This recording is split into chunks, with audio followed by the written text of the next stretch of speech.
waa 4 bisha Maarso sanadka 2026 maalin Arbaca ah. Aan kula wadaago wararkii ugu dambeeyay ee soo kordhay iyo macluumaadka ku saabsan dagaalka meel kasta maxaa ka soo kordhay.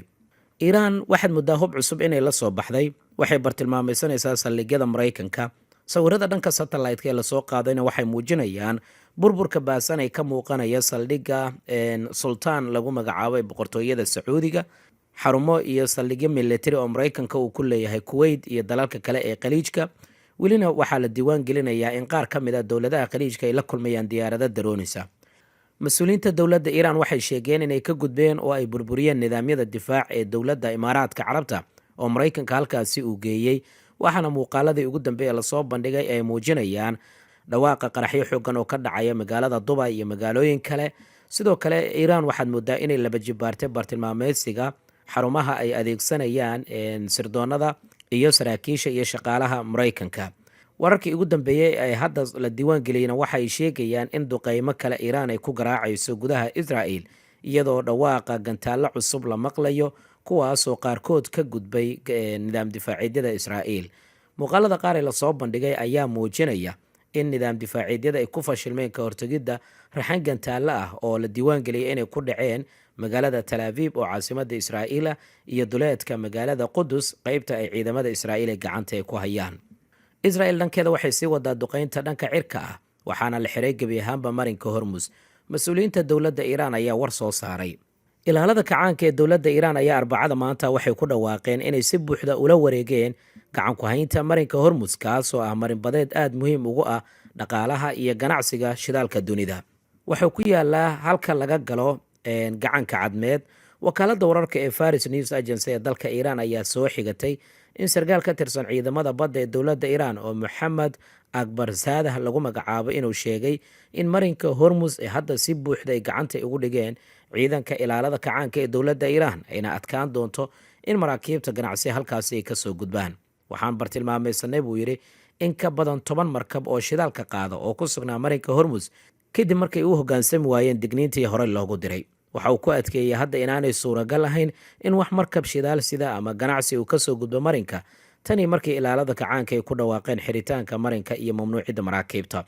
Mareykanka, Faransiiska iyo dowladaha kale ee qaaradda Yurub waxay bilaabeen ka fakiridda inay ciidan halkaasi u soo diraan, kuwaasoo galbin karaya maraakiibta ganacsi oo marinkaasi ka gudbaya.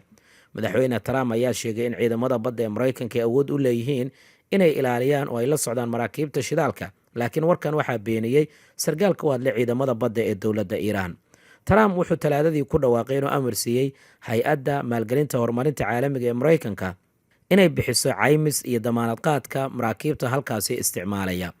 Qoraal lagu daabacay bartiisa social mediaha ayuu yidhi si kastaba ha noqotee Mareykanku waxa uu hubin doonaa tamarta dunida inay sii socoto. Sababtoo haddii tamarta dunida qaali ay noqoto, xitaa guryaha Mareykanka ayay saameyn ku yeelan doontaa iyo guri kasta oo caalamka ku yaala. Maxaa yeelay shidaalka dabiiciga ah LNG-ga loo yaqaano oo loo isticmaalo cunto karinta, gaaska qaboojiyayaasha iyo waxyaabaha la midka ah wuxuu saameyn ku yeelan doonaa dowlado badan, qaali ayuuna noqonayaa. Waana sababta ay dowladda Iiraan ilaa iminka u adkaysanayso kaarka cadaadis ee ugu adag dunida oo ah gacan ku dhigidda marinka Hormuz. Waxaa la rumaysan yahay halkaasi miinooyin badan inay ku xireen. Saacadii ugu dambeeyay waxaa sii kordhaya bartilmaameedsiga Iiraan ee bartilmaameedsanayso dekadaha dowladaha Khaliijka ee ku hareeraysan. Wararka qaar ee soo baxayna waxay sheegayaan sababta dekadaha loo bartilmaameedsanaya inay tahay markii ay ogaadeen in maraakiibta Mareykanka iyo kuwa kale ee dagaalka ay isku dayeen inay shidaal halkaasi ay ka soo qaataan, iyagoo doonaya marka inaysan maraakiibta halkaasi u dhowaanin ayay beegsanayaan xarumaha iyo dekadaha, iyadoo qaar ka mid a weeraradii hore uga dhacay Cumaan iyo meelo kaleba Iiraan ay beenisay. Iiraan waxaa sidoo kale la sheegay inay la soo baxday hub kale oo casri ah, kuwaasoo nidaam difaaciidyadii saldhigyada Mareykanka ka gudbaya. oo sawirada la soo qaaday waxay muujinayaan burbur xooggan oo ka muuqanaya qaar ka mid ah saldhigyada Mareykanka ee gobolka.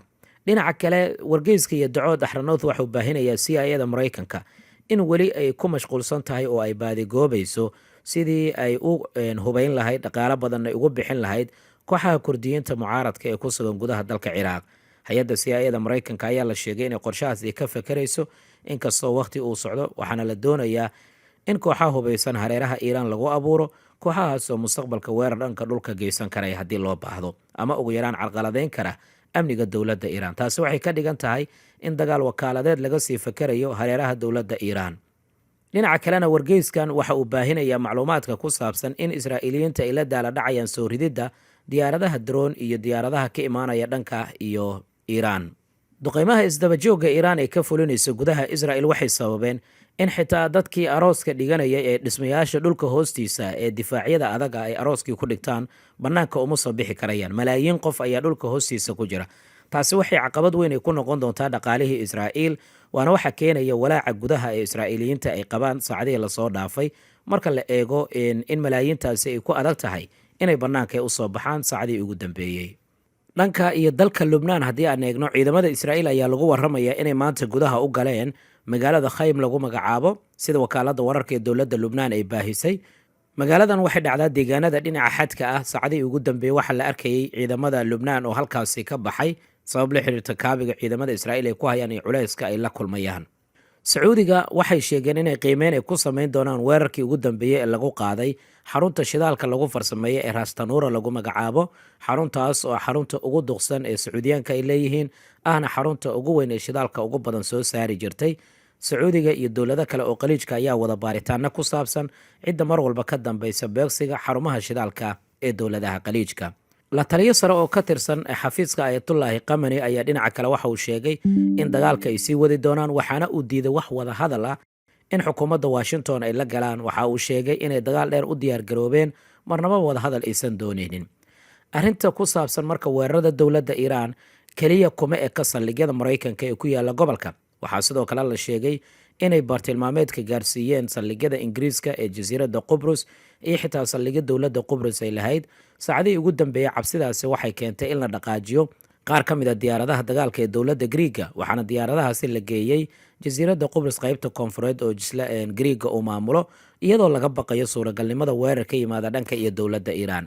nidaam difaaciidyo iyo diyaarado badan ayaa halkaasi la geeyey, waxaana laga baqayaa awoodda isballaarineed iyo gantaalada cusub oo saacad kasta ay adeegsanayaan iiraaniyiinta. saacadihii ugu dambeeyey waxaa sidoo kale soo kordhaya dhaqdhaqaaq aanan caadi ahayn. inkastoo diblomaasiyad ahaan la isku dayayo in xaaladda la qaboojiyo, haddana ilaa iminkama aanay suuro gelin in xal la helo, waxaana dagaalku u muuqanaya inuu kasii xoogeysanayo saacadba saacadda ka dambaysa halkii oo markii hore taagnaa. aan kula wadaago intaanan soo gabagabaynin wararkii ugu dambeeyey ee soo kordhay intaan tabintaan ku guda jirnay.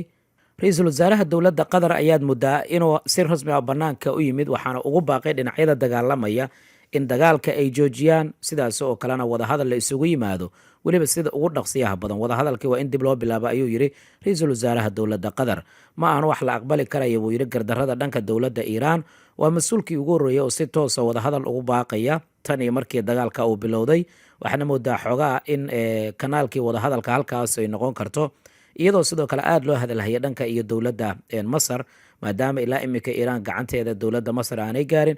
sababta loo reebtayna waxaa la rumaysan yahay inay tahay in ugu yaraan wadahadalka qayb ay ka noqdaan. dhinaca bari ee magaalada tehraan haddii aan eegno, ilaa iyo 9 qarax oo isxixigay oo culus ayaa laga maqlay. israa'iilna waxay sheegtay inay burburiyeen xarumo gantaalada laga soo tuurayo oo gudaha dalka iiraana. sidaas oo kale xisbullah waxay sheegeen inay burburiyeen xarumo talis oo ciidamada israa'iil ay lahaayeen. seeriga digniinta ayaa maalintii 5aad isqabsanaya dalka kuwait. xisbullah waxay sidoo kale sheegeen inay bartilmaameysadeen xarunta ciidamada israa'iil ee taliska waqooyi oo israa'iiliyiinta ah. waxay sheegeen magaalada saafaad la yidhaahdo inay gantaalle ay ku garaaceen, halkaasoo ciidamada israa'iil ay xarun weyn ay ku leeyihiin.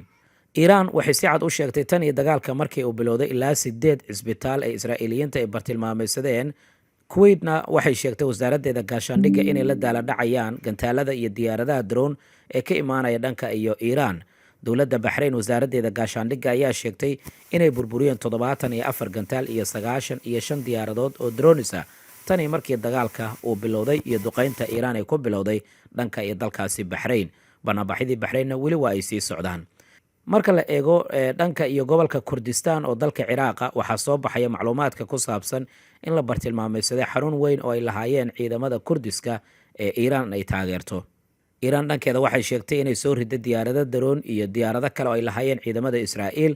sidoo kalena ay gacanta ay ku dhigeen qalab ay sirdoonka israa'iil ay adeegsanayeen, kuwaasoo gudaha ku sugan lana doonaya inay carqalado ay ka geystaan gudaha dalkaasi iiraan.